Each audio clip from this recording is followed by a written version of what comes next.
here? Similar to that? I'd love to maybe stand. The microphone stand? Okay, I'll bring that. On the part. Do you have any room for loudspeakers?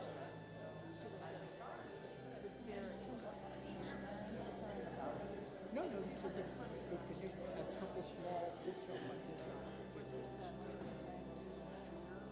No, that was I mean, if you need, I just need to move it out. Edward Little.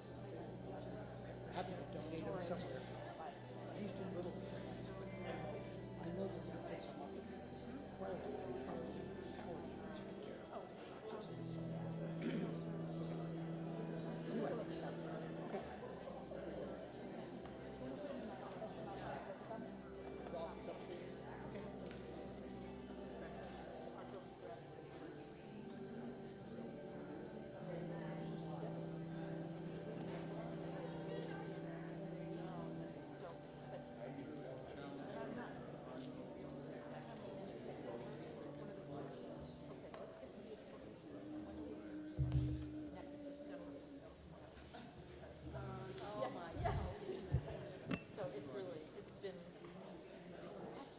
Good morning.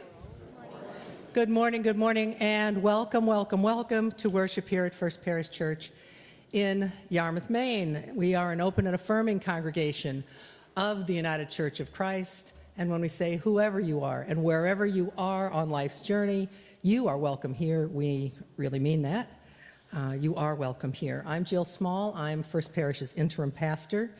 If you'd like to know more about what's happening here at the church, and lots is happening, please look at our website. That's the latest and greatest, most up-to-date information always. We have a monitor out in the Gathering Center that also it's a rolling set of announcements we try to keep as current as we possibly can.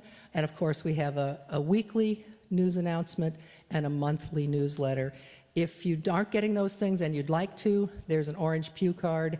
If you find that, tell us your email address, leave it with an usher or hand it to me or leave it in the pew. We'll pick it up later.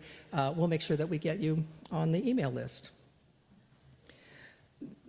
Worship offers us many opportunities. The opportunity to gather and to be the church together, whether we are physically here in the sanctuary in person or watching online. The miracle of technology, the good parts of the miracle of technology help us to connect even when we physically are not in the same place at the same time.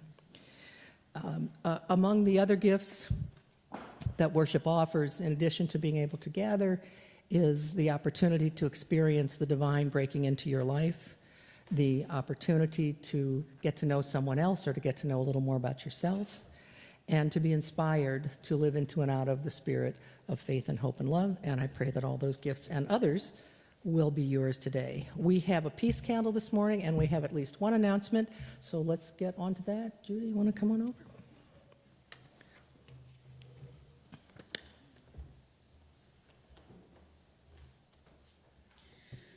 Just wanted to give everybody an update on the search committee, lest you think we are not working super hard. We are working super hard. We've been meeting pretty much weekly, interviewing people, reading profiles, and doing all the work that search committees do. And it's a great committee, and people are very much in tune with the job that we have to do and taking it very, very seriously. And as soon as we have more to tell you, we will tell you, but for now, we are working really hard. We've been getting lots of profiles and reading them and interviewing some people, and so that's where we are.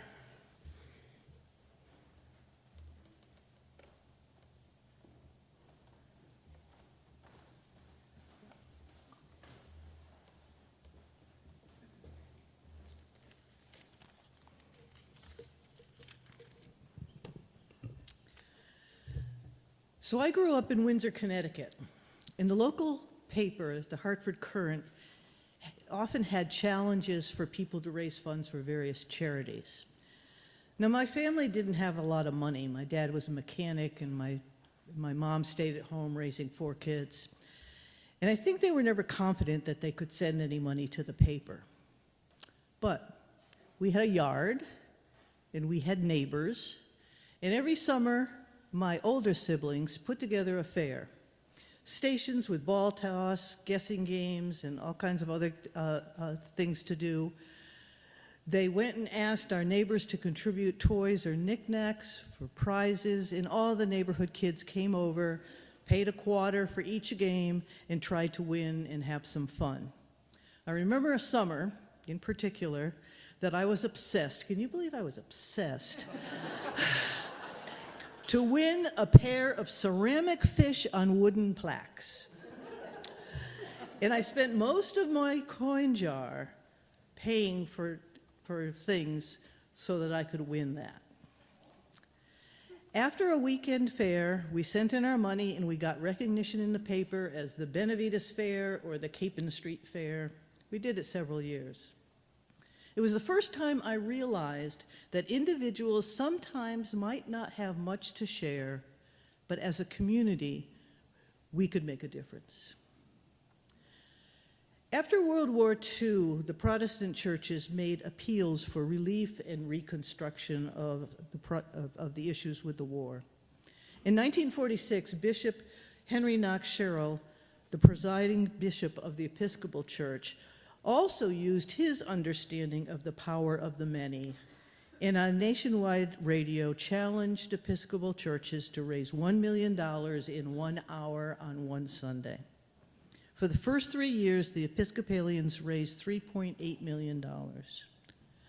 In 1948, a couple years later, church leaders from other denominations joined in and organized an appeal to support the separate campaigns of the American churches.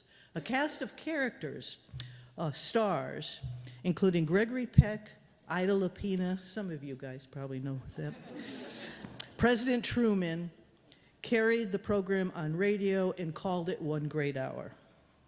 The purpose of One Great Hour of sharing has remained the same, to collect special gifts to assist those in need.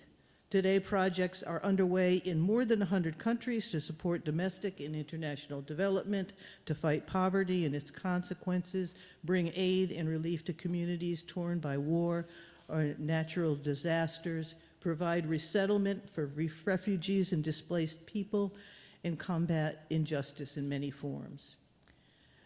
Our denomination, the United Church of Christ, this year the theme is Be the Light. We have envelopes here today. I think you probably were all given one.